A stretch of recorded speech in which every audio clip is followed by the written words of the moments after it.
This is genius. This is Joe Rogan, and you're listening to The Gritty Bowman. I've never seen so many mullets in my life. No, it's just about feeling good. You had more chins than a Chinese phone book for a while. Man. Yeah, it was bad. Yeah. I mean, he's right. He said, Goonies never say die. We're going. We got this. All right. I was pulling the trigger, but the safety was on.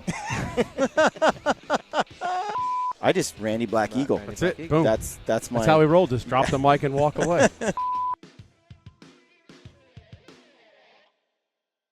I got so used to stump shooting. I'm like, I don't want to shoot the bear. I'm going to shoot the stump he's standing on. So you know everything about each other. I met him. He was in a talent show, and You're an idiot. and I wept. Yeah. Now I'm ruined for all other guides. I think. I'd heard. You know, your attitude toward black bears and black bear hunting has changed based on recent experience where your guide last year, when your guides got mauled by a black bear. Cooler was out, and I mean, basically, they knew something was going on, and he heard something in the cook tent. He said, "Dave, there's a bear in the cook tent." And I like that stove. I can tell you that. I started it last night. Yeah. Cook you. Well, for me, it's all relative. I like to burn out my place like it was damned. I like it to be warm. It was a little warm. I'm not gonna lie. I didn't sleep so well last night. And I passed out. And Aaron was out cold. Completely. Woke up in the morning. I'm like, oh, it's still warm. This is so nice. All right, folks. Welcome back to the Gritty Bowman podcast. We took a little break and went hunting last night. And today's our last day. It's How afternoon. did that hunt go last night, Brian? I've got quite a bit of GoPro footage I reviewed this morning. Gary and I got on a boar and a sow about an hour before dark, and we followed that boar. Stocked up on him. He was in a meadow. We got to 16 yards, me at full draw on the bear, and I just needed him to – he was broadside. You know, I actually draw the bow back and then start walking around to try to – at full draw, getting in position because I didn't want to draw.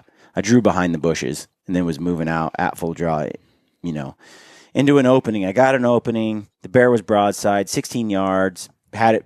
I thought he was 16 to 20, somewhere in there. He's right in that range. So I put my 20-yard pin on him, but he's walking, and I keep waiting and waiting. He's not stopping. So then I did what any good elk hunter will do, blacktail hunter. You just do a little. Hey, elk. Yeah, you just do it sort of. You just sort of do a mah, mah, kind of grunt sound, right? It's just every animal. Everybody knows this. Every animal stops and stands perfectly broadside for you to then whack him. However, this bear didn't read the memo, and as soon as I went, bah, he took off like a bat out of hell. What the? 20 yards? He's right there. He's just kind of lumbering, and I'm like, I don't want to take that moving shot. It's in the moment. I got him pinned. You know, I'm like. But the sow was directly in front of me, and he looked like he was just about to turn and go butt facing me all the way down the field to where the sow was. So he kind of knew something was up, and he was getting a little antsy, you know. So I wanted to take the shot right then. I didn't want to wait and see if he would just start grazing again or whatever. So, but it just seemed like the natural thing, just making a little grunt and then drilling him. So let's pose the question. What would the viewer have done? 16 yards? I think it's a 50-50 split, honestly. On whether you shoot while he's on the walk or whether you get him to stop. Or just hope that he does his natural thing and you get a shot later. One of the three. Now, me being me, I would have 3 arrows in that thing. That doesn't mean I'm right because I have done some piss poor decisions. So, Gary, what would you have done? If you wouldn't have grunted, I was about to grunt a second later. So, then you would have looked at me and beat me with your bow. Like, why'd you scare my bear off? I was just about to grunt, man. I was waiting for it to take one more step to stop, and then I was about to grunt. It was the perfect, and honestly, by his demeanor and everything, it seemed like a little meh would just get him to just freeze for just a second. Just enough. For a second. I mean, I thought about shooting him. It was all pretty quick, but I was like following him. I was like, okay. I mean, at that range, I could probably lead him or hit him just fine. You were so sure he'd stop. I was so sure he'd stop. It was like I was counting victory right there. I was like stocked up. There we are. I'm like full draw. I'm like, boom. I was gonna pop him. And when that doesn't happen, I have it on video. I'm like, I kind of laugh that one off, But I came back and I'm like, Lander, dude, what the hell is wrong with your bears here? When you grunt, they're supposed to stop. And I ask you, does that work, or am I what's going on here? I would have been like Aaron. That arrow would have been flying. Yeah. But, we do a variety of things, mostly cow calls. Yeah. But not that close. I haven't had one that close where, we tried to just stop it. But, yeah, I mean, you did the right thing. The night before, I had that other bear that I didn't want to shoot. It wasn't quite what I was looking for. And but I was like, let's play with this bear and see what happens. And you had done the squeaky mouse thing earlier. Came running like a dog.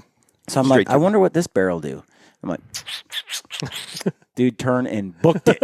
Yeah, we were watching. He said, there he goes. And he wasn't like rambling. He was moving out. He was gone. Yeah. So far, talking to your bears has been a mistake for me.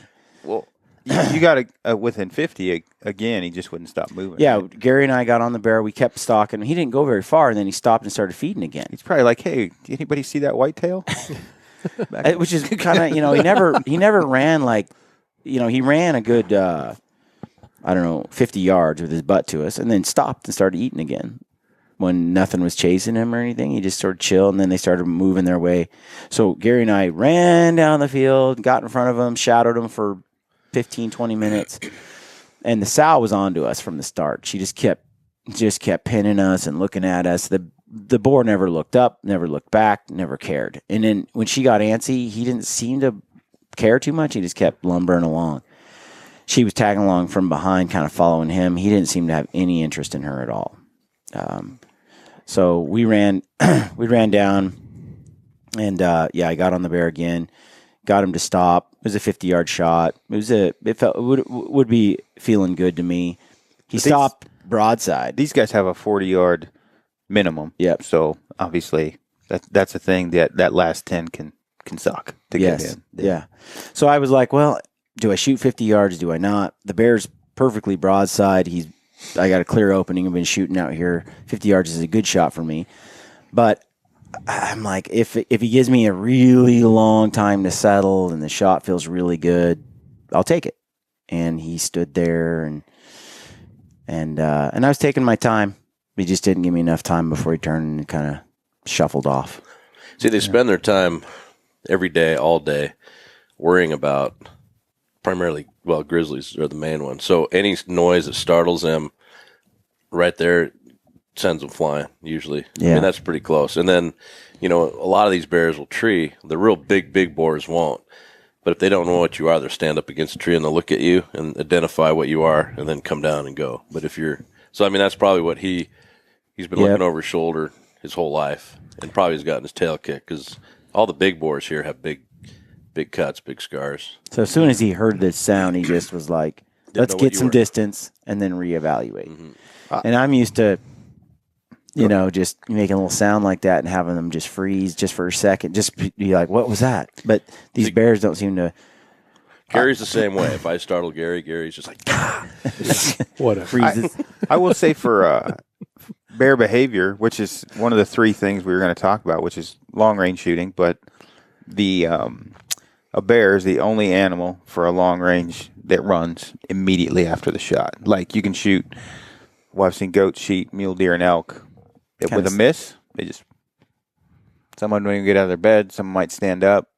Every bear I've ever seen shot at long distance with a miss does not. They're at a dead run the moment the bullet hits, and they don't stop.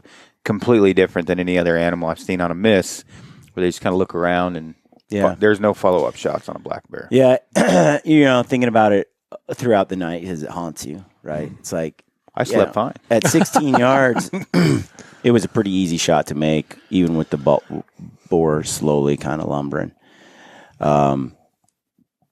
But again, from my experience, my background, stops. I'm just expecting it to stop. Just didn't even dawn on me that it would result in an immediate run. In all my experience, I've never grunted at any animal and had it just run. It has always been like, stop, check it out. But It's interesting. I wonder what other bear hunters have experienced.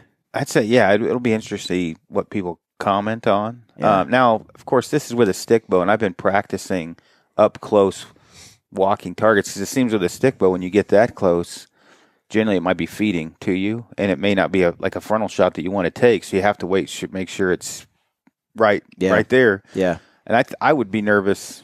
I would feel much more comfortable just letting her go at 10 yards or whatever on a walk than I would scaring it at that close. Because I know if I hear a noise and I'm 30 yards away from something, I'm like, look. And if I'm 10 yards away as a human, a lot of times you jump straight up, shit your pants, and like, ah! Well, kind of the same thing. That would worry me with an animal. The compound is different, though, because you're shooting, 260 to 320 feet per second there. Is getting there quite a bit faster, but it's a little trickier shooting. I think something on the walk, a moving target with a compound than a recurve with a peep sight and a scope housing. Yeah, there's something about the recurve that just.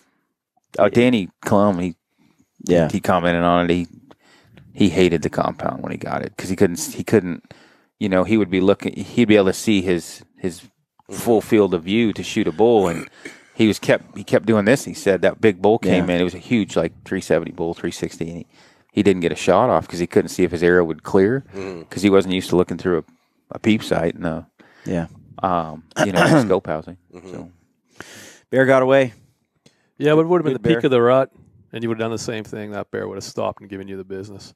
Yeah, So, that's especially on the big boars, it seems like the smaller bears, it was a nice bear definitely last night, but the smaller bears take off way quicker at any sound, any mistake. Those really big boars, you would have done that. You would have looked at you and said, okay, I'm going to eat you now. No, but well, that's the thing that I noticed too is, based on what you're describing to me, their behavior and what you guys experienced even just last week, I haven't seen that yet. All the bears I've seen have not been very aggressive. They haven't, postured at all. They've all been kind of, tuck their tail and run kind of behavior. You guys said the rut hit, week or two earlier? yeah. I don't know how that works. I mean, we had that one with Mark That's right, yeah. Callahan blew the predator call, and that thing was all rutted up. But he was by himself. But no, I haven't seen the cruisers, like we usually see, where you get behind them and you run them Which down. is crazy to me because we're seeing lots of bears every day, and you guys, it's horrible. I'm like, Jesus, I've never seen so many bears in my life. Yeah. And now you said you've had the best year for big boars. Oh, absolutely. But Absolutely. we're driving around the corner, and Gary's like, there's a bear. And we're driving down the road, and Tristan's like, oh, there's one climbing in a tree. There goes one. Well, we're not going to stop. I'm thinking, I hunted 9 days and saw one bear in Idaho. And I was pretty happy to see that one. I was going to say, and I've been to Prince of Wales twice now, bear hunting once more for Sitka blacktail, so 3 times, but been there. And I if I see 2 bears in a day, I'm pretty stoked, And here, I'm seeing Well, you guys saw 2 bears an hour. Yeah, 16 the other night, and we saw 7 and 2 cubs. And this is supposedly not the. And that's This is a downtime. That's not the day. The day here is the afternoon. I mean, you guys do 2 good hunts. They're 2 solid, 4 to 6 hour block hunts, I guess, throughout the course of the day. Is that? Yeah. Primarily it's afternoon, evening. And We take you out middle of the day just to kind of. so you don't get bored. Yeah. And if Well, I we got could kill a few during the middle of the day. So well, those 2 the other day. If the wind was right, we would have killed those. But you warned me ahead of time. I know you like to wake up early. Don't, because we don't get up early here. The bears aren't out, which has been nice because I slept till 9 today. Yeah, Wow. I only slept till 10. So what I want to know, though, and I talked to Gary about this a little bit yesterday, is you've got a long day. I mean, it's light at 4 in the morning, and it gets dark at 10:30. Yeah. finish, yeah. So, there's a lot of day to get out and chase bears, but we really don't get after it. And from what I've seen so far, the intensity of the hunts are like from 5 o'clock to dark are like awesome. When we go in the afternoon, we've got a couple glimpses of a bear here and there. The one day we saw 2. Yeah, but it's mostly dry. Well, and I was going to say that day was the only sunny day. Yeah. Midday we've had where we went out, and that probably had something to do with it, I would think, because it's pissing cats and dogs right now. Yeah. So tell us, based on your experience, I mean, surely you're not hunting in the mornings because why? They're not out in the morning primarily.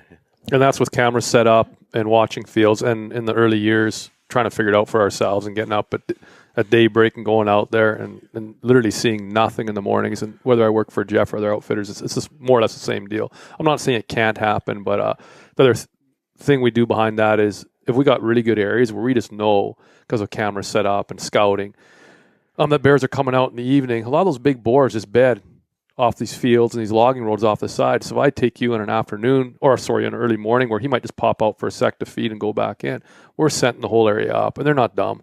And we blow them out of there. That's just a lot of experience behind guiding for bears. The best times in the evening, so you're going to hunt your best times. I know a few of the hunters that don't know how to chill out, don't like it, but sometimes we don't explain ourselves and, like, well, why aren't we out there all day? We've had days with one camera crew that came in years ago, like, we got to be out in the morning. And so finally I said, okay, we're going to go out in the morning. And we basically saw nothing. In that evening, we saw like 17 bears. I mean, that's just how much of a difference it is. You don't want to set the areas up. Yeah. So setting it up without any results is a bad deal. Yeah.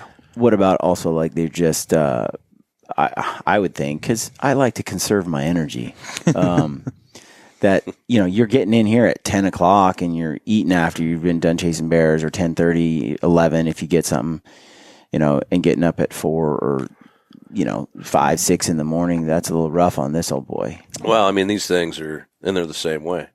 So if we kill one during the day, what happens is these big ones will get up and they'll go and they'll feed for 10 minutes, maybe. Yeah. So if you hit it right, but if you're making a move on him and he goes back into the timber, which happens a lot, then you push it and you bump him, you will not see him again. Now this time of year, they're cruising supposedly because it's the rut. But Yeah. the majority of our hunts, they're eating, so they're in their favorite spot.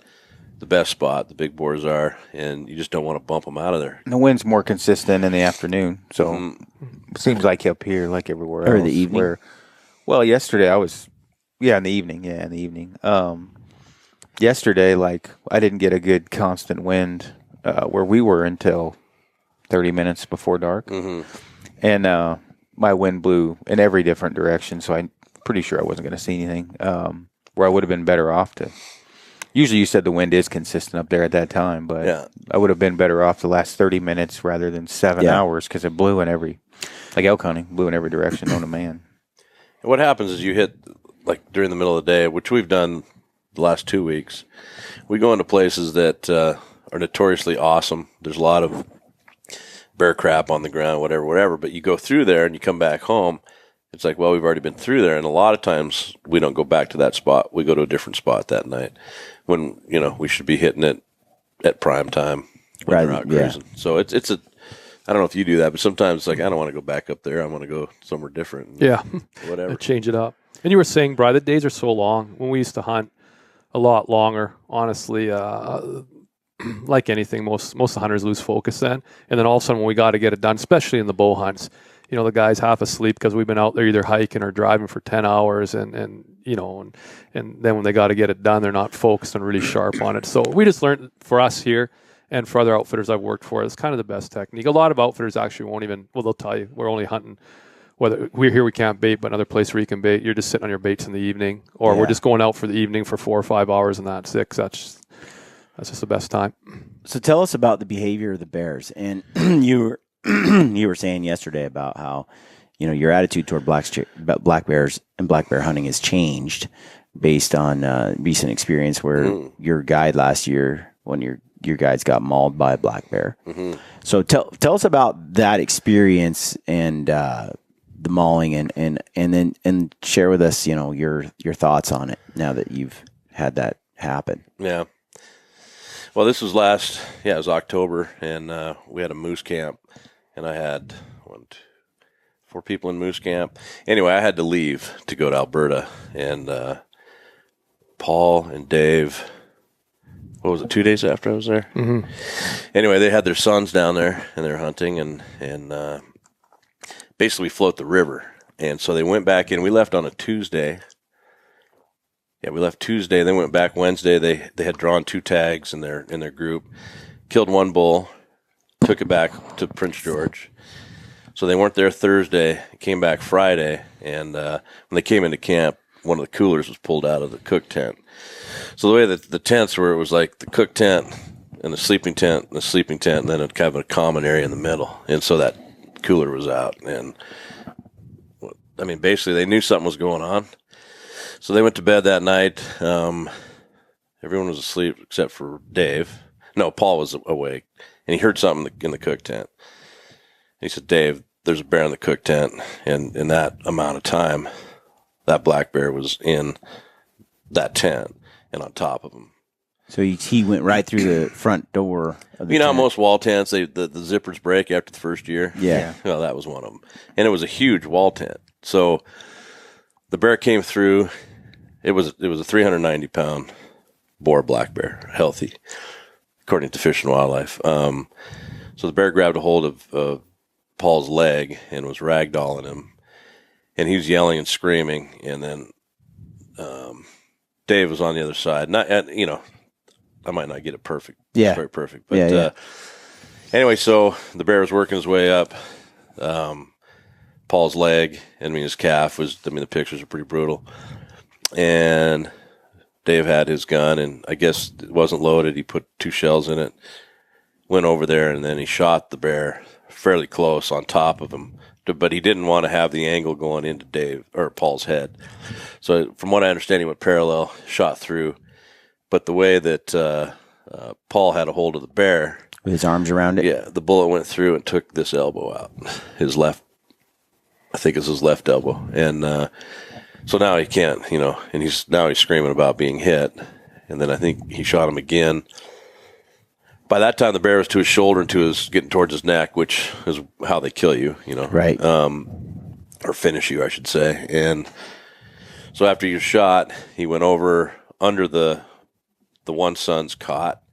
The bear did. Yeah, he's trying to get out now, right? Yeah. And so he went under Paul's son's cot, went across the back of the wall tent, took the stove out. So now the stove is billowing smoke.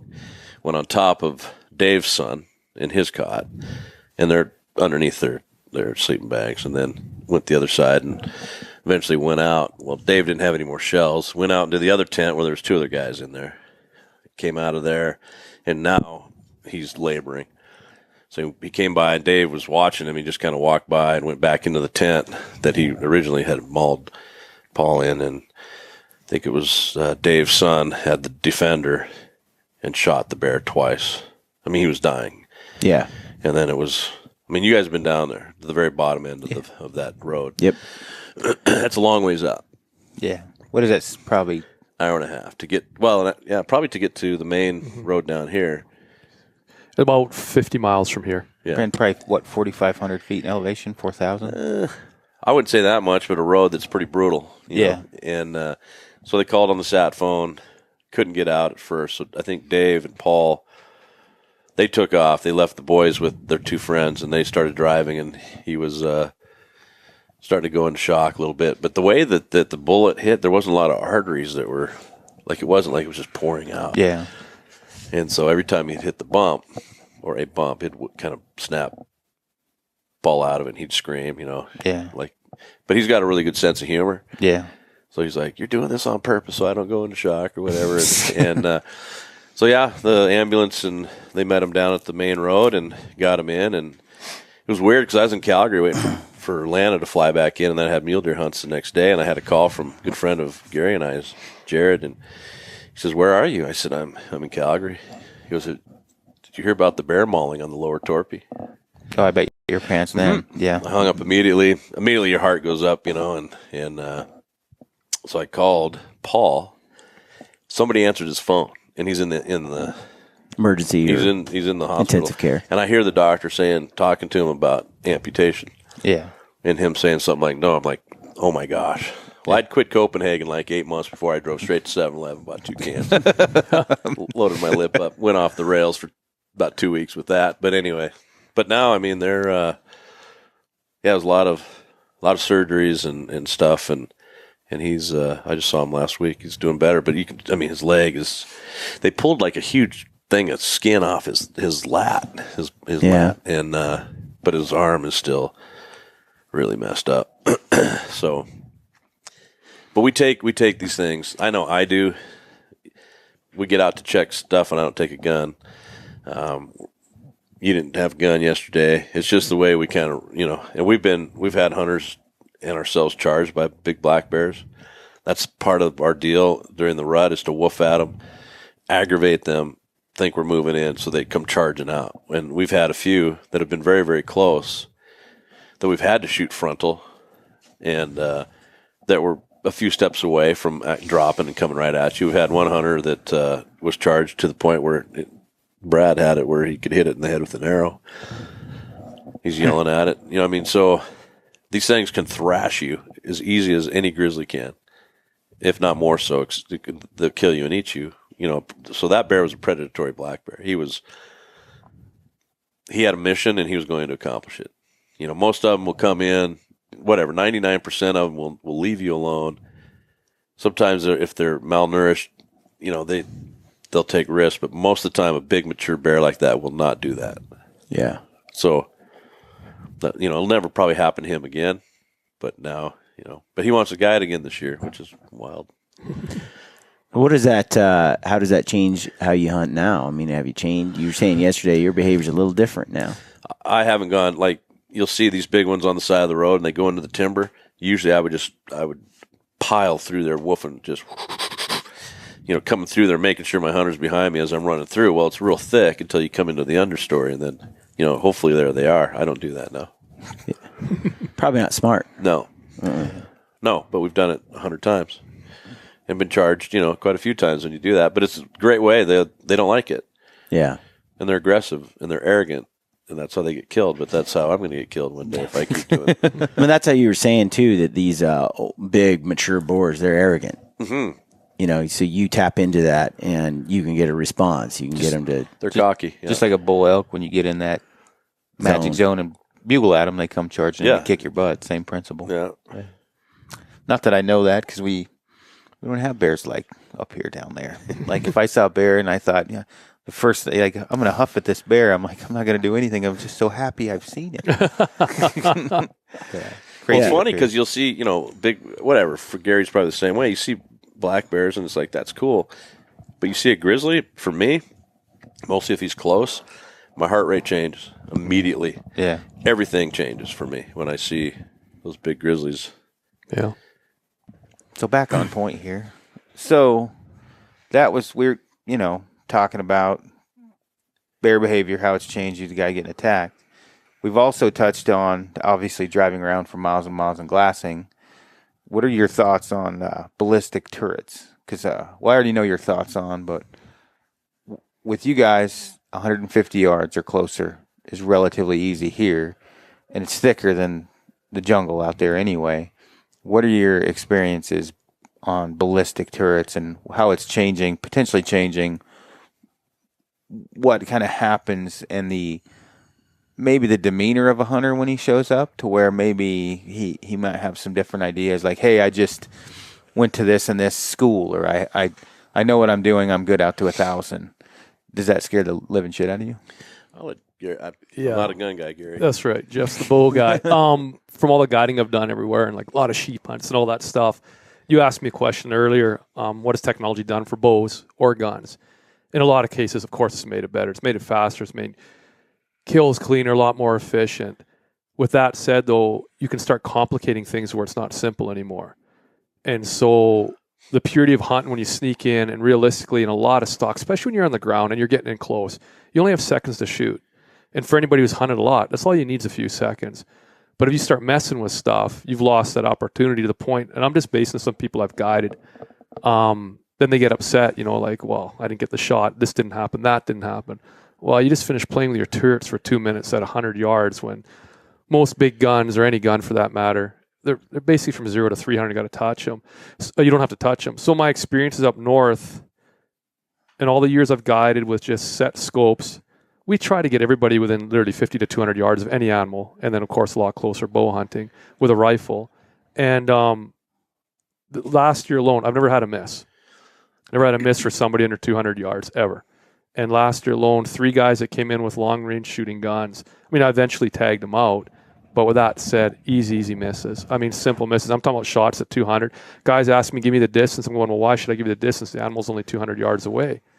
And then they start messing their turrets, and a lot of times they forget where zero is, or in excitement, they move their turrets too much, and all of a sudden, they're shooting high or they're shooting low. Or usually they're shooting high because they've cranked their turrets out to 4 or something like that. And to give people an idea, so because you're pretty undercover, brother, you don't have Instagram, Facebook, or anything plastered on the wall. That's You've right. got desert stones.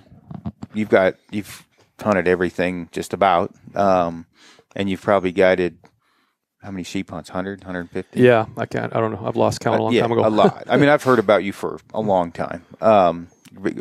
Handling bow hunts, especially. You handle a lot of bow hunters up there. So, under 2, and I know up there it's very doable. Yeah, you've been there. It's very easy to get within 200 yards with patience. Yeah.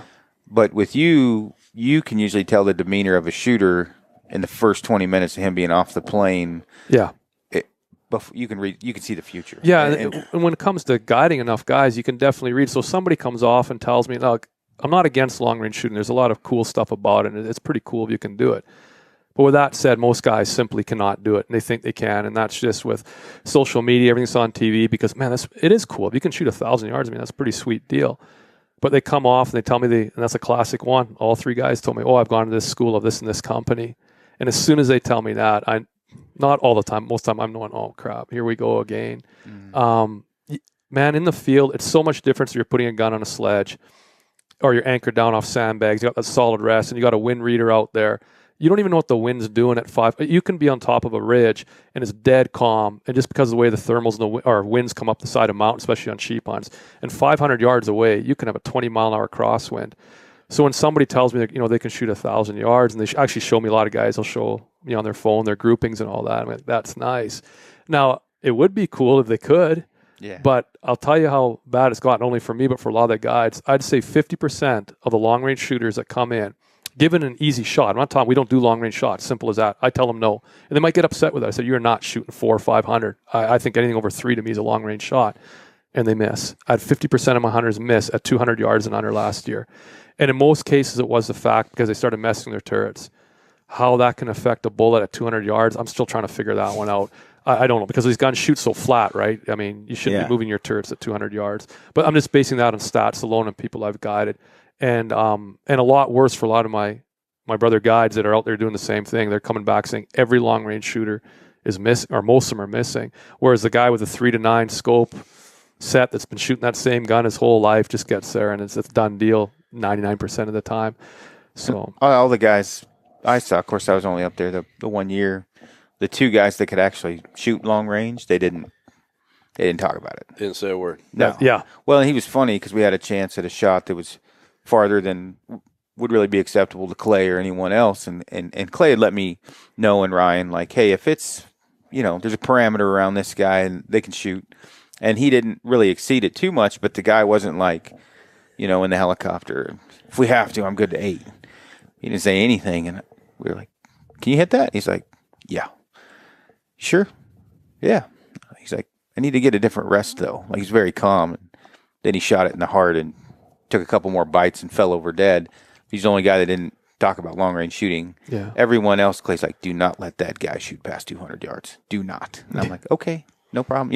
And I was just along for the ride, right? Taking photos, but I listen in, and I would say everything that Gary just said is 100% correct from what I saw. And there's guys coming off the old boat with $7,000 rifles, Schmidt and Bender, $4,000 scopes, and they just bought it, but they haven't really been able to use it. So, using it is the key, obviously, more time behind the trigger. No different than you grabbing, switching total bows to recurve and then practicing maybe once a week. When you go to a recurve or a stick bow, that becomes your life. That's one of those things you got to practice all the time. Same with long range shooting. If you're not out there doing it all the time, and I'm not talking about just bench shooting, I'm talking about getting out in the field, throwing your pack down. Because, we're not carrying sledges and sandbags. We're throwing packs down, just having to shoot over rocks. And actually practicing that, I recommend that, stay away from it. Keep it for the field. Keep it for maybe shooting gophers or something like that. But stay away from big game hunting and thinking. But here, you're you're not. I mean, Yeah, it's not going to happen. we had 200 yards. You can't tell what it is. I mean, you got to get close. We had binoculars on that black bear the other night. Yeah. We thought it was bigger than it was, or I did before he took off after it. Than what you said it was when you got down there. But that was getting towards the end of the night, and it looked like an okay bear. And what was that? Probably 500 yards. Yeah, we were about 500 yards away. Yeah. And I mean, it looked about the size of the one I shot, and I know you would have shot it if it was the size of the one I shot. You wanted a bigger one. He had girly ears. Yeah. Kind of a That was the thing that when that bear on mine got up there, his ears were going out Sideways. more than up, Yeah. and they weren't, for whatever reason, didn't look like a rabbit. not when he first ran across the road. I was like, it's 5.5 foot, and he ended up being, green cape, 6'8". Yep. The green, and without the bowling ball hanging off the front of it, and it showed. I mean, I've shot a decent amount of bears, and they can fool you. They can fool you quick. Yeah. Me Identifying anyway. bears is tough. Yeah. Yeah, that head and being able to put 3 ears between those ears is critical. Yeah. So on another note, like last night when I got on that bear, Gary and I, we had seen the sow and off to our left, but we hadn't seen the boar for a while, and they were a good 50 yards apart. And there was a lot of brush right on the edge of the meadow where the road meets the meadow, where we couldn't see below it, and there was a cliff kind of thing there, a little drop off, about a 6 foot drop off. But we were looking for this bear, and all of a sudden, off to the left, I see some ears or some black through the brush, and I'm like, Gary, he's right there, he's right there. Well, it was just at that point, he was like, I don't know, 10, 15 yards from us. We were right on top of him, and I immediately drew my bow back and then started walking, around the bush to get a shot on him, and his head was not looking at me, and then had I had a single pin sight and I had it at, like, let's say what I used to do when I ran a single pin sight, I put it at 30 yards, and then for 20 I'd shoot low, and for 40 I'd shoot high, and kind of guess, right? But the sight I have now has a 20, 30, 40 that's fixed, and then I have a floating pin if I want to use it. Trophy taker option. Yep. Trophy taker option 4. And so it was great to just be able to draw, have my 20, 30, 40 ready to roll, and just be able to step out, know that it's 20 in my head, put my 20 on it, and so much faster than if I needed to adjust it. Same thing if he was out to 40. I mean, if I gauge that distance and it comes down to just, a quick assessment and then being able to shoot. Gary, you were saying that one of your biggest frustrations with the compound archery shooters that have come out is the single pin sight. Yeah, it's just, if you're not used to spot and stock, and especially when bow hunts, obviously, we're trying to keep it 40 yards and under. I mean, even on a bear in full rut, one slight mistake, they're not stupid. I mean, they're gone. Whether that be a big mule deer you're sneaking under, an elk that you're not calling and stuff like that, you make any mistake, you're gone. So to keep things simple, where it's just draw, you have 3, 4, 5 seconds, which for anybody that does that style of hunt should be plenty long enough.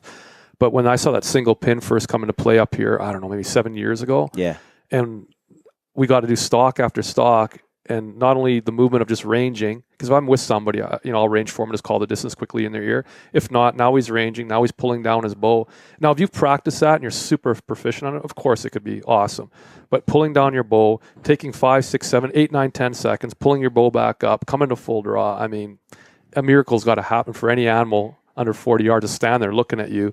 And that was my first experience with it, because that's the first time I saw it. But you see since a guy then, stop, start adjusting, and you're like, oh yeah, and you want the guy to tag out so bad, and you're cheering for him, and it's made it complicated. There's really good, from a tree stand, if you got all day, fine, it's a totally different story. But on all spot and stock hunts where you're sneaking along the ground for any animal for that matter, hunters got to realize, keep it simple. Keep it simple. If it's in certain distances, just keep it simple. Where you're pulling up, you're not thinking of all the different things that might be going right or wrong with your bow or gun for that matter. And just, all you got to do is aim and shoot. Simple as that. Yeah. Technology definitely has, in some ways, on spot and stocks hurt things, in other ways, made it a little bit better. Now, I know what's happening to the viewers right now that will be listening to this. There's going to be more than a handful that have been very successful with single pin sights. I can think one right now that's killed tons of mule deer that I know. If you're good at it, don't listen to Gary. Yeah. You've already proven yourself. Right. I mean, I personally hate them. I tell everyone, do not shoot a single pin sight. elk will come into 40, and you'll have your sight set at 20, and you'll shoot him under it. You'll move it to 40. You'll call him back in, and you'll shoot him for 40. When he's at 20, it'll go over the top. When you could just have 3 pins and have solved the whole problem.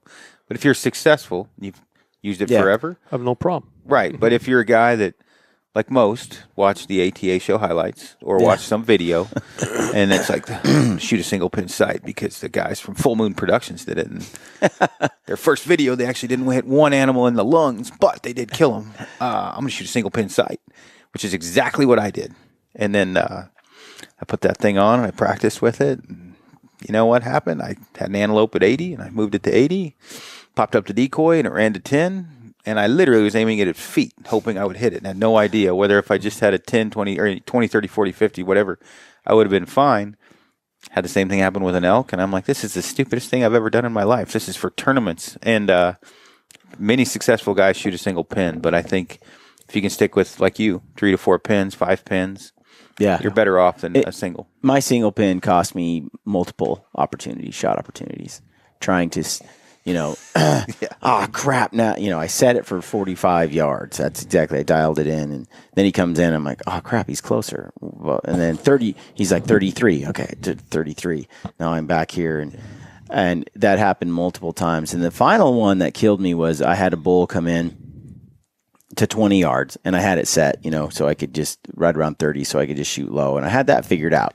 20 to 30 was pretty good with the single pin.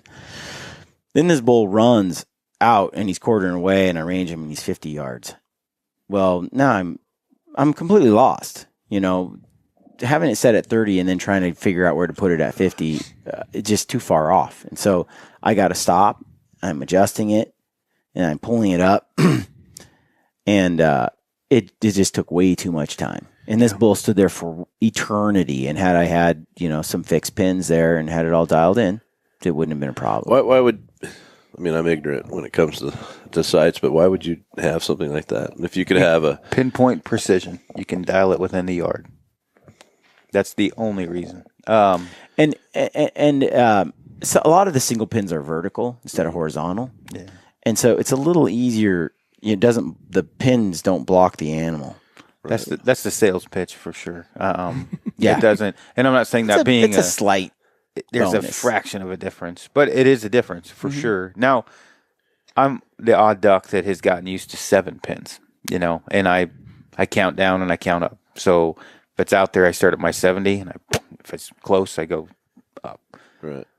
Now, if I have 5, I'm confused. Like I've shot 7 pins for so long that I can't shoot 5. But you're shooting so fast. These compounds are so fast that I would think that if you had a pin set for 30, like you were saying, you could go low or high, and you're pretty good. You're pretty good. You're pretty good.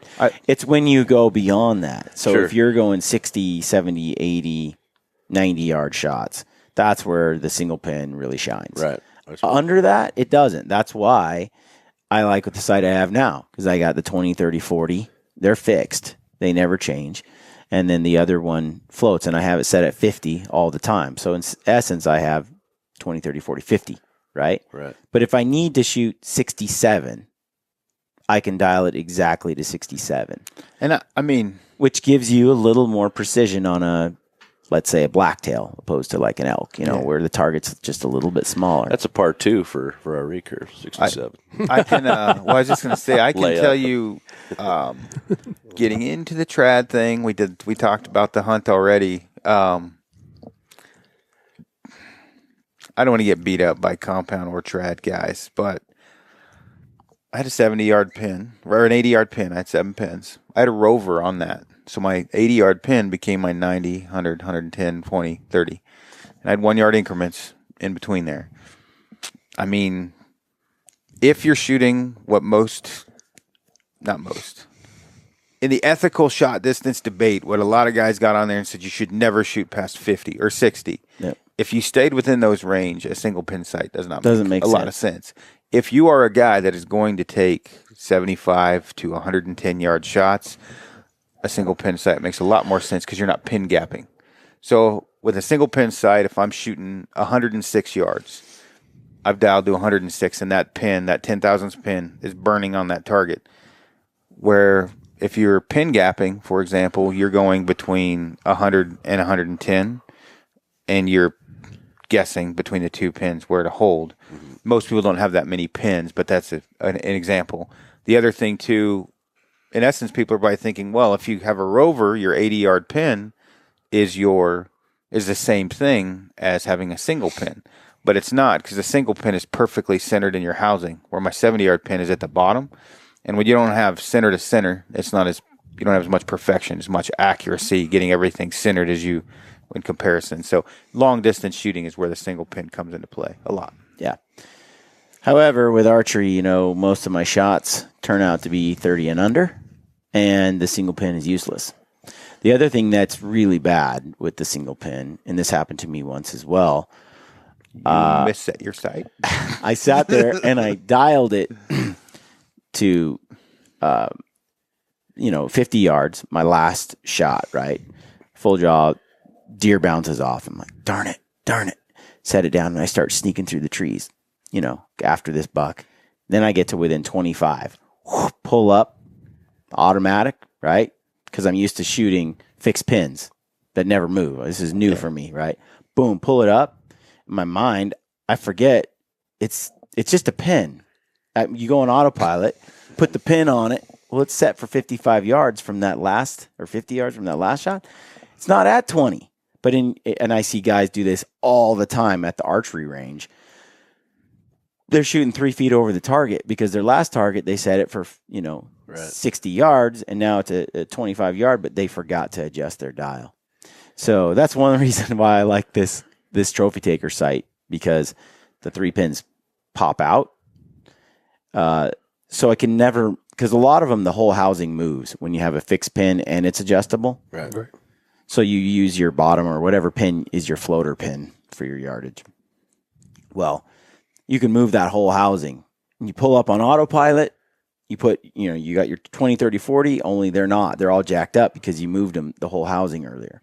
This one, It can get confusing. You can see Jeffrey here's got a headache already. Like, what? the fixed pins never move. They're fixed. They fold out of the way. And then you have a single pin that does move. So I can never screw up the 20, 30, 40. That I've seen a lot of my friends do. So anything you can do to make it so it's more fail-proof to me is keep it simple. Is critical. So this way, I'm never going to have that accident where I've seen that happen to a lot of guys in the heat of the moment where they turn it and they forget about it. And for Gary and you, not to be a total stereotype, but a lot of the guys that go hunt specifically at NWT or the Nahanni Butte or whatever, they have a lot of money, which generally means when you have a lot of money, you don't have a lot of time. And when you don't have a lot of time, you don't get to shoot a lot. I was going to bring that up, but I thought I would. I'm glad you did. Yeah. I saw it firsthand. $7,000 gun, doesn't have a scratch on it, never seen the field. I'm like, wow. Yeah. I mean, a lot of times they give them away for your tip. Yeah. Not a lot, but the odd time. Odd time, yeah. And but when you're a guy like, and I'll bring him up before, I brought him up before, a guy I know, Henry Ferguson. Mm-hmm. He's very lethal with a single pin sight. Guy kills giant deer every year, elk, whatever. He's used it forever. And I'm sure he's listening to this thinking, don't listen to Gary. Single pins are awesome. Yeah. It's awesome for Henry. He has it mastered. But for Henry's also one of the better shots you'll find. He shoots all the time. For guys that make $5 million a year and can afford a $25,000 sheep hunt, they probably don't have a lot of time or whatever the sheep hunts cost. So they just have to have that time behind the trigger and time behind the equipment. Because you can see Jeff here as we're talking about sliding pins and moving pins, and he's like, what the hell are you talking about? That makes no sense. And maybe you've grasped it, but literally 7 pin, all the pins move up and down. I come down a cliff, I hit something comes loose. Now not only are my 20 off, my 20 all the way through 80 are off, and I have false hope because when the bull comes in and that whole thing's moved, it's a lot of technology. I could be 4 yards hot at every distance, not at one. Well, the last sight I had on a compound in the 80s was called a fine line sight. You remember the fine line? Yeah, I do. Yeah, it had the big blade thing. Yeah, big blade I that's like that. This, and then I'd paint them with little things that would... Yeah, with white out or whatever. Yeah. But yeah, you nailed it, Aaron. That's the big thing. A lot of the higher end hunts are not obviously your average Joes. That's just life. It's just the way it is. And these guys come in. I've watched these guns come out of cases, whereas a professional sniper or somebody that's actually in a long range shooting will put thousands, if not, and actually swap barrels out already. Yeah, that many rounds. It takes so much skill. And Yeah. So 3 weeks ago, I was back at the course, and I took the course with this and this company, and I put 100 rounds through my gun. And you know, you don't want to, as a guide, you want to come across being, you know, as a know-it-all. You're just basing it on fact that you guys miss so much. It's not even funny. We did a podcast on this, Oh, and okay. and I was dropping names of companies that I used because it's a good sales pitch, right? The G7 rangefinder tells you how many cranks to put on. It's foolproof, right? I still flipped it up and missed, but they sell it as you got the rangefinder, tells you the yardage. Boom! This gun you can shoot out to 1,000 yards tomorrow with this system. If you have the brains, should be in fine print below it, and you practice. Because I didn't have the brains, and I didn't practice, and I didn't know what I was doing. I still screwed up. Now I stopped shooting once I figured out I was an idiot. But that whole American mentality, or maybe up you guys too, up in Canada, the easy way out to buy your way out is kind of what you're talking about, where they went to the class, they paid for the gear. Immediately they should be able to do it, where time behind the trigger and time behind the equipment has no equal in hunting. And that's what we see lots of. But look at the direction that the hunting industry is going. I mean, with the social media, with the TV shows, success comes because you're using this product. This dude is doing this, and I mean, it's crazy. Yeah, but it's when it kinda comes wild. down to it, it's very simple. You shoot. I don't know how many arrows a day you shoot, but I mean, watching you shoot a lot. Both you guys go out and you shoot every day out here. I watch you. I see all that. There's a lot of people who don't do that. I just like to shoot too, which is good. But I also, a lot of it, if you have a problem, ask for help, you know, and then learning while you're shooting, you know, practicing with good form. But you're right. You're not taking shortcuts. No shortcut. Yep. That's kind of, there's a lot of shortcut stuff out there right now. So you don't have to practice. You know? Well, when you were talking about it too, like a lot of compound, we've talked about how there's a difference between compound and traditional yesterday.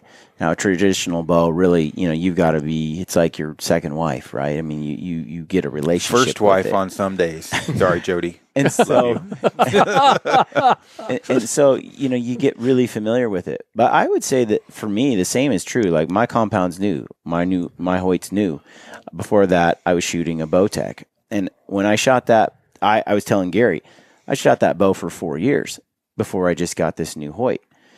And you just get familiar with a piece of equipment that you use and you fire that many arrows through year after year after year. And so to switch, you know, it's a bit of everything's a little slightly different, and I'm still getting to know this new wife. Even know? your confidence in, which is weird, and falling down and beating your gear up. If you've fallen with your Hoyt or your Bowtech or whatever, and it still hit, even though it's mental, that builds mental confidence. You're going to hit what you're aiming at, which I have found. Well, you said it the other day. You're only good as your last arrow, and thank God my last arrow wasn't in the foot of a bear. But I was like, I shot good that day. Yeah. Thank God we didn't see a bear the first day I got here, because I was not shooting good. But that day I shot really good and I felt really confident. Same thing with bows. If you've got your second wife and you've shot it a bunch, fallen down, strapped to the pack, nothing ever comes off, you're super confident. And same thing with anything. And some of those guys, they fired maybe 20 rounds out of that rifle to get it zeroed in or whatever. Because of that, school teaches you everything to do. And all 3 misses we had this year, we do no long range shooting here. It's not, well, you saw what the country's like. And it's just a bizarre deal. All 3 guys had turret scopes and said they were long range shooters. Now, they didn't brag about they're great guys. I want to get that straight out there right now. But it was just the weirdest deal. And I'm talking about easy shots. It was. I mean, I'd almost base it on that. They had turrets on there? Yeah. All 3 guys had turrets on their scopes. And yeah, it's kind of weird. Brian, I want you to. I love it when compound guys come here. I mean, even though I shoot what I shoot, I'm more my interest peaks more when somebody says, "Yeah, I'm bringing a recurve up." It's like, no, really, you know, and because it takes a lot more practice and yeah, so I don't want people to think that because I shoot what I shoot, I don't like I love compounds. They're very accurate, and which means success for us, right? Well, I was going to say recurve and trad probably makes. Well, we don't care what you hunt with. You know, I love hunting with everybody and guiding everybody. You just, you know your equipment. I can see how a stick bow shooter could be a guide's nightmare, because I know it does take a bit of luck to get, or a bit of hard work. We talked about it yesterday, and Aaron's like, you know, he feels awesome with this, getting this done with his stick bow. A lot of hard work went into this transition and this switch, and a lot of effort. And but I've said this many times that I'm not quite ready to put that. I have a hard time getting it done with a compound as it is, and getting that next level with a recurve is it's another level of complexity. I'm not ready for. I haven't killed a fraction of the number of animals Aaron has killed. So I wish you could record what's going on in someone's brain, because it is so funny when I was making that approach, because all I could think of was, we always talk, I don't want to, what did I say? Suck, to use the recurve as an excuse to suck. I didn't want to do that. Right. Use it as a crutch to. As a crutch, yeah. How was your season? I didn't kill anything. I shoot a traditional bow. I don't want to be that guy, right? So, but the whole time I'm going up there, one, I'm thinking, don't screw this up, dumbass. And the second thing, I'm thinking, the hunt would already be over if I had my compound in my hand. Because, and it would have. I mean, it would have been over from the truck if you're a rifle shooter. Yeah. Oh, yeah. Yeah. And that's different levels of complexity each time. But it was so intense. Sorry, go ahead. No, I was just going to say that. But Gary and I talked about this the other day. If a guy hasn't been behind a rifle very often, or this is his first bear, or he hasn't ever spot and stalked, being able to do that with a rifle is an accomplishment. Awesome, yeah. Right? It's a big, celebrate that, right? Or if a guy just wants to sit here, chill with the guys, go out. Sleep till 10. Have some great eats, and then go out for an afternoon, shoot a bear, and come back, and it's not making a huge deal out of it. It's just part of his enjoyment here in Canada. I celebrate all of it. I like all of it. Do it all, whatever weapon you like to do and however you like to do it. Yeah. Oh, yeah. Plus, you got a family of 5. Right? They eat. Us Mormons, we crank them out. Like rabbits on Viagra with white underwear. Oh wow. I just figured out what those were, man. They told me yesterday. They were like, those are Mormon undies. That's right. My underwear are holy, but that's because I haven't bought new ones. But yeah, it was super. That'll end up on the bloopers, I'm sure. But it was just, it was super intense. And you're right, intensity goes by what you're used to. It's all relative. Guys never shot a bear. You guys get them within 100 yards of a bear with a gun. That's a huge, intense level for them. Where bears are coming into camp, whatever. Out west, there's a lot of bears. And, well, there's always bears at night eating my food. But, for me, with the stick bow, it was just different because there was so much more. You had to be more methodical on the stock and everything else we talked about. But you're right. I've seen guys that, my wife, first time she saw a bear, you would have thought it was a unicorn with a cat riding on top of it heading to a spaceship. She was just freaked. And I'm like, it's a bear. Well, you were saying, like doing this with a compound, with a recurve, that's one level. Doing it with recurve with wooden arrows is like another level. Yeah. Doing it with an atlatl, that's the next level. Doing it with a slingshot, there we go. Yeah. Oh, I mean, you can increase those levels of complexity. What I like to see, and this is people to actually be successful. Right. And I've heard people say, I'm not going to shoot anything unless it's 200 inches, period. And they'll go 6, 7, 8 years holding out when there's a lot of other animals they could have shot in between.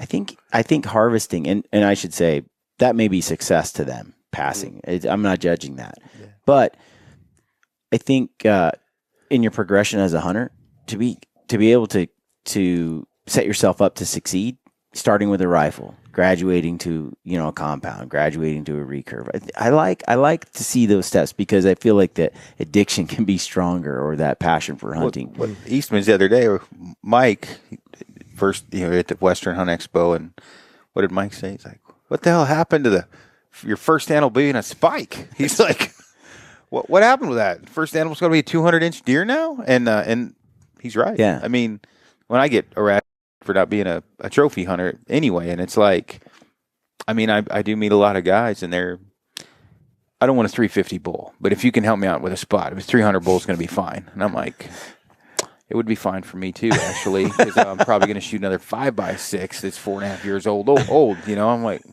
holy cow, man! And too much TV, I think, is the problem. But yeah.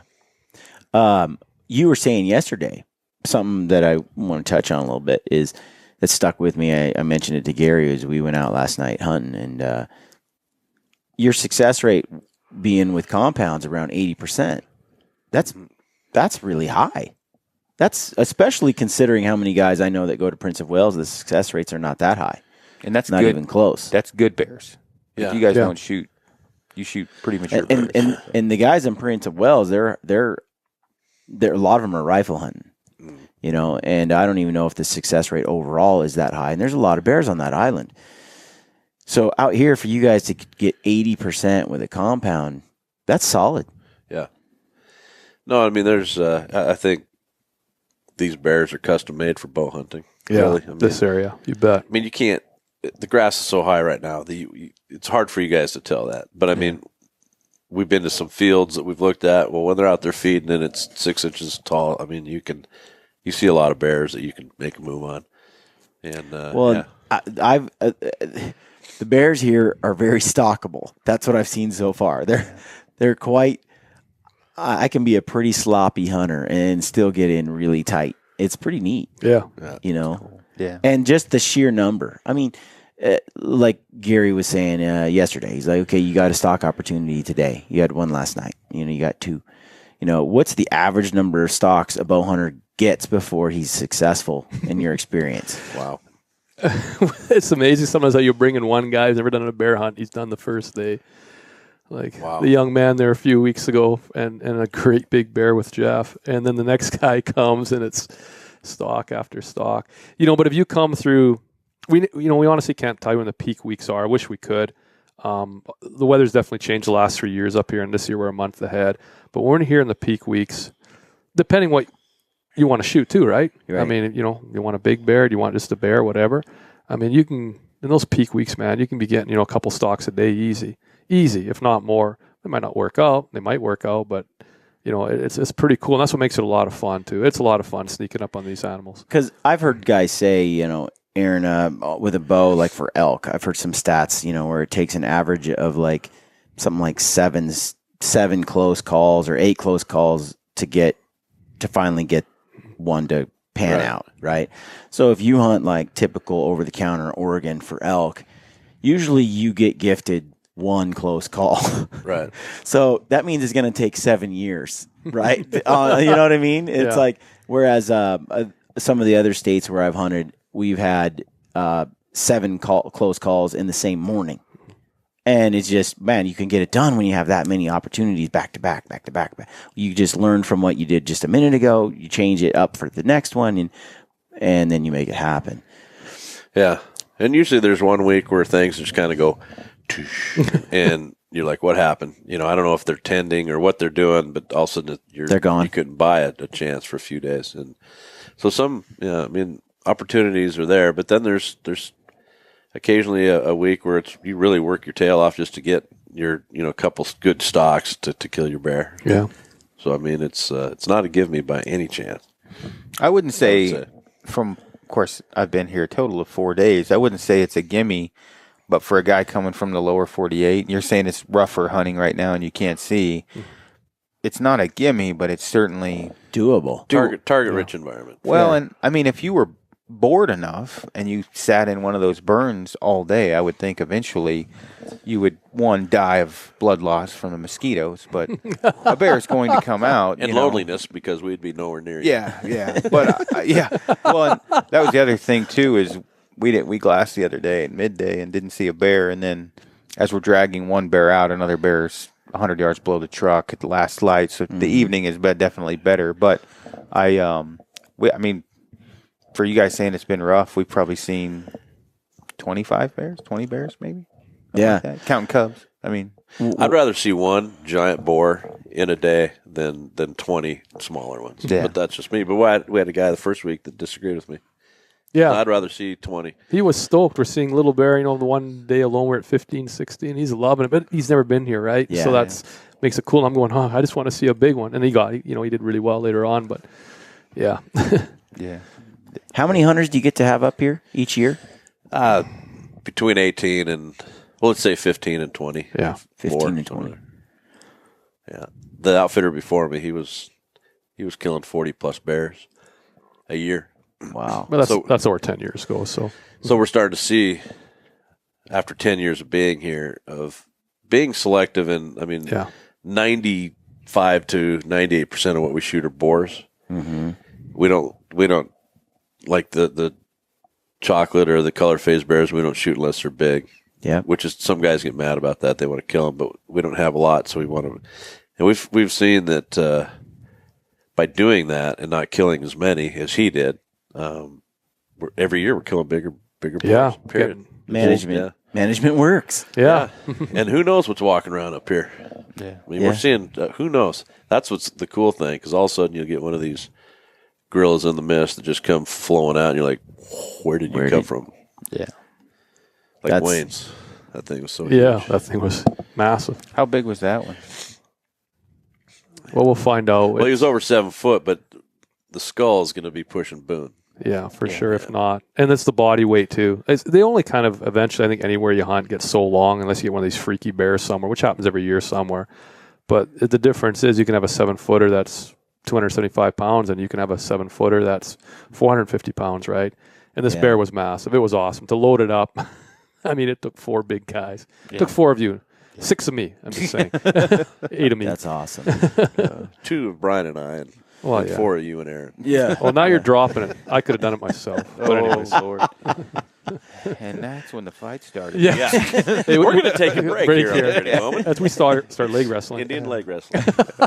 Or Norwegian, I'm sorry. How long have you two known each other? 20. 25 years. Yeah. Wow. Yeah, it's been a long time. It's been good. So you like know everything about each other. I met him. He was in a talent show. And You're an idiot.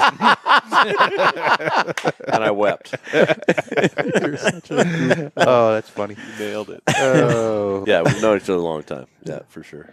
That's awesome. Well, I've been really. I want to thank you guys for having us up here, dude. It's been incredible. Yeah. I've had a Gary's tops. I mean, I've been kind of anti-guide for my whole life, right? I just like, and what I picture most guides being like, Gary just didn't. Broke the mold. Yeah, yeah. Now I'm ruined for all other guides. I think. I'd heard about you for a long time, and so I knew what you were like, kind of. I mean, somewhat anyway. I thought we were going to be running up the. I'm not going to lie. I thought we were going to be running up the side of a mountain, seeing who won the race. From every toy. Like, you guys are going to end up hiking up the mountain really fast. You win. But Those days are over for me. Brian would have beat both of you, hands down. he's got short legs, man. Yeah, I'm telling he'd you. kill both of you. I'd put money on it. Oh, that's funny. If I go barefoot. See, he's trying to get us to Yeah, race now. seriously. Yeah, that's what's happening. So I can go see have it. a nap. He's a very, very smart man. You can say Brian would crush you too. I guarantee it. I'll put money on it.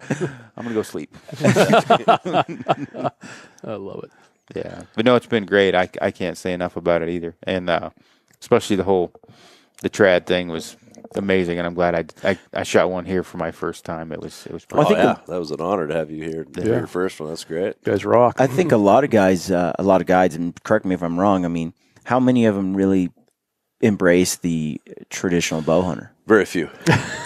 I would say they curse the traditional bow hunter. Keep in mind, I know a lot of guides, and there's a lot of F-bombs flying out. Yeah.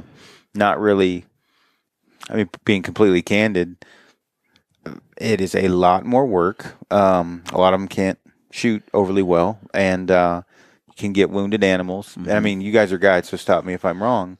Not always, but it is a lot more work compared to a compound or a rifle. Yeah. And, I think it's equal as far as the like the misses and the wounds. Yeah. I mean, from traditional to compound for sure. For sure. Yeah, and you talked earlier about guys who with gun or compound or whatever who brag about their accomplishments. I mean, I've had them all, the Matthews team and Hoyt and whatever. And it's the ones that don't brag. The ones that don't say and send you photos of their trophies they won in 3D shoots or whatever. Yeah. Those are the guys that are solid. they don't. Yeah, they prove it by going out and doing it. Yeah. And then again, I watch. I mean, I'm watching you shoot, and not that shooting targets. It's completely different, mostly with what we're shooting. targets, you go stump shooting, that's how you know how a person shoots. Yeah. When you Yeah. go stump and you're shooting over logs, and targets are tough. That's what I was doing the first arrow on the bear. I got so used to stump shooting. I'm like, I don't want to shoot the bear. I'm going to shoot the stump he's standing on.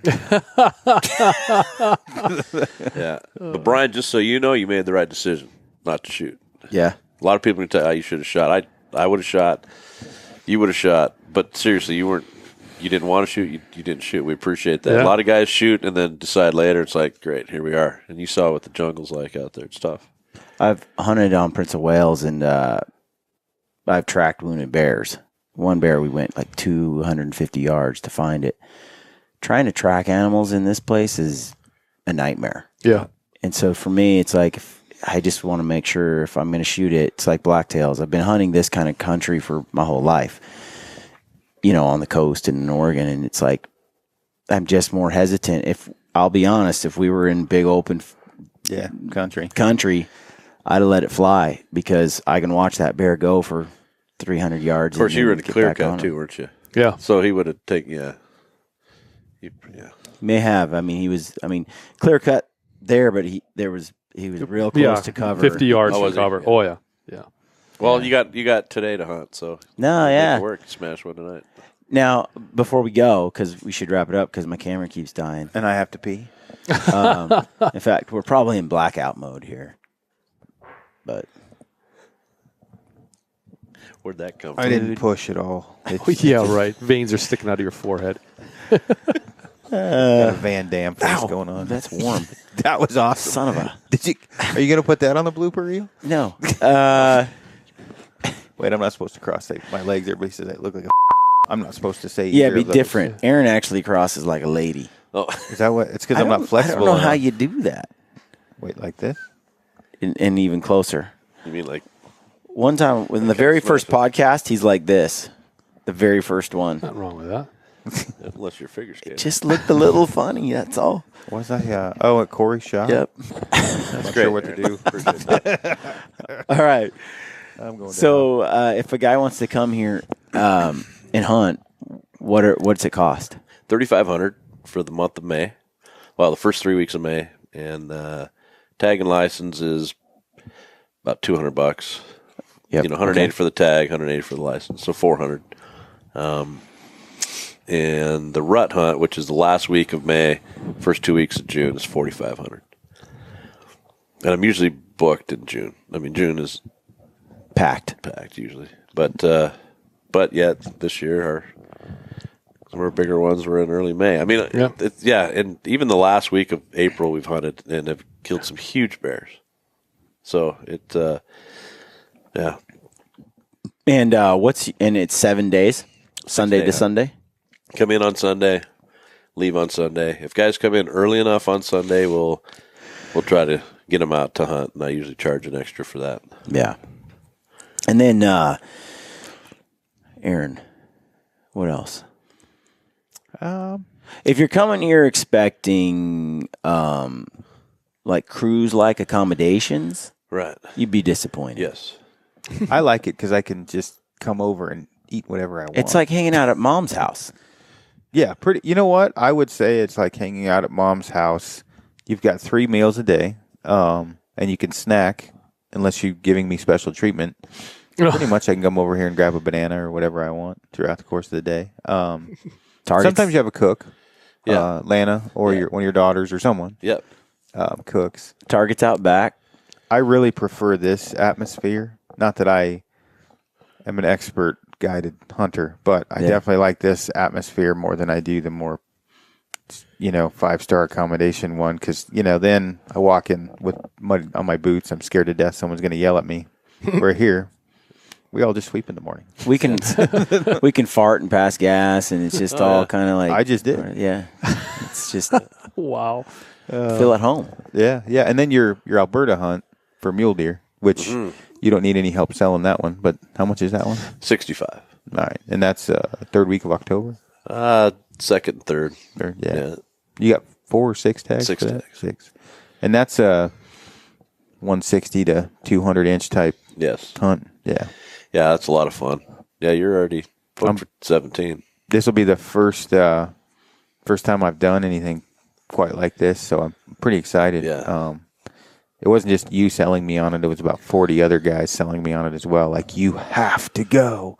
And multiple opportunities. It's got shed hunting. I guess sheds laying all over from what you've said. Quite a few, yeah. Not necessarily shed hunting, but you're going to run into them. And multiple opportunities, crazy little mini Grand Canyons, very stockable, a lot of glassing. Few snakes. Yeah, everything I like, except the snakes. Yeah, no, that's good. And then for when are you booked up for bear hunts? You usually have 1 or 2 openings at the beginning of each season, or are you pretty booked up by? It varies each year. I mean, a black bear is an animal that guys are you only can shoot 1 or 2. It's not like a whitetail. You're going to kill them every year. So usually reinventing the wheel every year and have a few weeks. 17 I've got, about 19 booked right now out of 25, 26. So, which is good.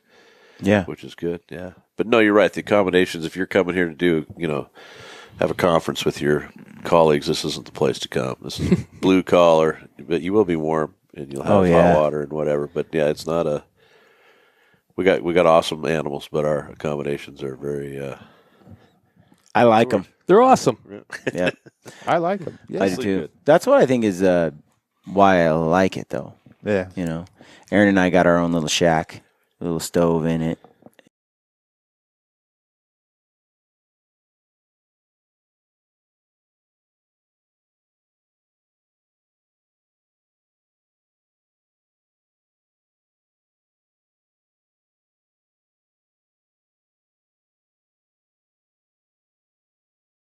Then I just started was he on another top fire. of his bed, or was he under the covers? I was under the covers. I was on top, and I went out to take a leak, and I was like, I can breathe. It was like, felt nice outside, and I went back in. I was like, I'm going to leave the door open. Yeah, I stoked it up pretty good before. It's like I you went to meet bed. in Pre when he's laying on top of the bed. Yeah. But usually this time of year it's hot here. So Oh yeah. So, real quick, what's the success rate for your outfit? A guy comes, he spends all the money. How likely is he to come home with a bear? well, we tagged out all our rifle hunters this year, and that's usually That every seems year. like 100%. Yeah, it's It is. 100%. We tagged out both our main compound bull hunters. You tagged out, so we've done pretty well. Yeah. Solid. Yeah, opportunity. Yeah, I would say they're going to get their shot, at least one. Yeah. I'm really hesitant to say that because I don't. Yeah. People give me a hard time. They tell me that I undersell this here, but I just don't want that to be. I don't want a guy to come up here and then. I'm thinking right now, the entire time I've been here, you're underselling the out of this. Right. Yeah, I'm like, dude, speak up, say it loud, say it proud. This is awesome. And you're like, you've been to these trade shows, and I just hear so many promises that guys make, and it makes me cringe. And Well, I think a lot of ours is repeat business, right? So people come and they realize this is what it is, and they come back and they talk to people, and that's good. I mean, for me as a bow hunter, I would say I could guarantee them from what I've seen, action for sure. Mm-hmm. Maybe not multiple bears and a few stalks. Because if you're just going to shoot anything 4 foot and above, you're going to kill something. But you guys want to shoot good bears, solid bears. Mm-hmm. That I would think as a bow hunter, you'd probably have, and I'm not speaking for Jeff, from what I've seen so far, 5 stalks in a 7-day period, 5 solid stalks that I'd say a bow hunter could capitalize on if he doesn't do anything stupid. Yeah, for sure. Yeah. And 5 stalks in a 7-day period for a bow hunter on black bear coming from a guy from the lower 48 is a very sellable option. Because, I mean, if a guy's never killed a black bear and he can shoot and he's got his wits about him, and he's probably going to kill one. I would say. And I didn't. My first day going after bears was yesterday. Almost killed a bear. Yeah. And the day before that, it was almost dark. Your hunt was over. Your first day was the last 20 minutes of daylight. Actually, Right, the sun of was your already day. down. Yeah. Of your day. And you could have killed that bear. And I could have killed that bear. So, yeah, I mean, it's to me, and all I've seen is the same thing every day. So, and, that one bear very that climbed cool. the tree with Tristan, yeah, that was not a small bear. 5.5, 6 footer. Mm-hmm. And it was hilarious because, it's the first I didn't time know that. Why didn't you shoot him? he was doing 70 and did not even think to stop. I was literally oh, the truck was going 70. Oh, we were cranking. And I was well, he slowed down when it jumped into the tree, and he looked at it, and he's like, yeah, not big enough. And he just kept driving, and Aaron was like, Oh, I'm thinking, can we at least take photos? And I was like, what was that, 5.5, 6 footer? I shoot 7 footers. He was hilarious. He was super funny about it. And I'm like, I would shot out of that bear, whatever. I mean, I'm super easygoing or whatever. And he obviously knew that, when he wanted to get big bears for us, and we didn't go over any rules, and he wanted to get up in that burn area. Yeah. And he was super funny. And not only that, we became not best friends, but we hit it off well. So he's driving down the road. We're talking. Oh, there's a bear. There's a bear. There's a bear. Oh, I'll stop for it because there's one walking down the road. And I'm thinking, mother of, this place is awesome. And he's like, yeah, it was a very good night. I'm like, really? I was just happy seeing some bears. We only saw one decent bear. No, a good night for him was to be able to come in here and say, I got it done. You miss me? Right? I have no comments. He's awesome. I wish he was. Yeah, he's a good guy. You Great bet. guy. Well, he was. I don't want to tell the whole. You want to tell the grizzly story? There's a grizzly over there. Oh, yeah. Yeah. That impressed us. We were glassing the mountain, and I mean, it's a long way off. We're glassing the hill, and I spot a deer. Yep. And it's the oddest color. It's orange, like bright orange. I couldn't tell if it was a mule deer or a whitetail or whatever. But with your naked eye, it'd be really tough to even spot the thing. I saw it in binoculars. And Tristan's up on the hill taking a dump. He's dropping a deuce, and he goes, grizzly, right there on the hill with his naked eye, halfway mid-dump. And I look up, and it's just that little head of his sticking out with a cowboy hat, toilet paper right there, and he's like, grizzly. I'm thinking, dude, we're taking a crap, man. We're like, Still on the grizzly clock. where? Yeah. And it was the deer we saw. Yeah. But I'm like, how did he see that? With his, standard vision, right? He didn't have his binoculars up Yeah. there. Always taking a crap. Impressive. Yeah. Pretty cool. Yeah. Anyhow. I love that hat of his. It's adorable. Yeah. He definitely has you can tell the mentality of someone that lives Here. up here and away from you got to make it with what you got, because what you got is what you got, and there's nothing else. And he you can tell he's got that mentality of you figure it out, where if people in the city get spoiled, he's a doer. He's definitely going to figure out what make it work with whatever he's got around him, because his hometown doesn't seem like it's a booming metropolis. There ain't a lot going on over there, it sounds like. No. Yeah. Well, thanks for having us, man. I really appreciate it. Hopefully we can kill another one or two. It's our last day. Got a few more hours to get it done. You bet. Yep. Do it. Yep. Yep. So I just need you to stay gritty. Yeah. Get out there. Keep going to the CrossFit box. We went to Primitive CrossFit, by the way. Jeff has his own CrossFit box here at this. For those of us that like to do CrossFit, you can hit the Primitive CrossFit box, which is just through the Follow the creek. Follow the creek, through the cow piles, Into the barn. into the barn. I like the sign. The sign. I haven't is- even seen the Who sign did yet. the sign? Brad. Dude, that's money. Yeah, I Got a gotta little take some bear pictures. paw with a claw on the end. I was going to do the film. You got a kettlebell, a wall ball. Skip rope. Yep. Well, we call it Floor- a jump rope. jump Skip rope. rope sounds very feminine to me. Sorry. Sorry, I didn't mean to go That's that the route. Canadian way to say it. In America, we're more manly. We say jump rope. I like to skip. Why are you calling it soda? It's pop. So since you've got a James Earl Jones voice, I think you should probably do Yeah. This is Primitive Outfitting, and you were listening to The Gritty Bowman. Bam, chicken. Wow, wow. Wow. Nice. Right on, man. Thanks, guys. Thank you. Okay, gritty friends, I hope you enjoyed that podcast. If you did, please take a moment to leave us a review on iTunes, Podbean, or Stitcher. We love reading your reviews. And connect with us on social media if you're on there.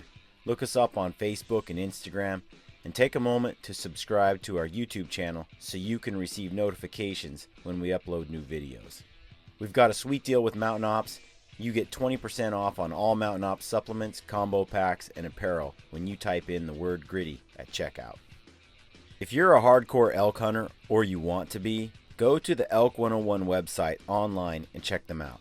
Our friend Corey Jacobson is killing it with some of the best elk hunting information and entertainment on the web. Alright friends, let me leave you with one other quote from Theodore Roosevelt, who said, "It behooves every man to remember that the work of the critic is of altogether secondary importance, and that, in the end, Progress is accomplished by the man who does things. We all have a choice. We can be people who do things or people who criticize the work of others. It's pretty simple, really. Get out there and do your thing. Good luck on your hunts and stay gritty.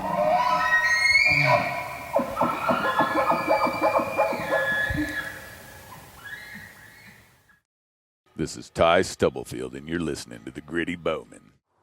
Gritty Bowman.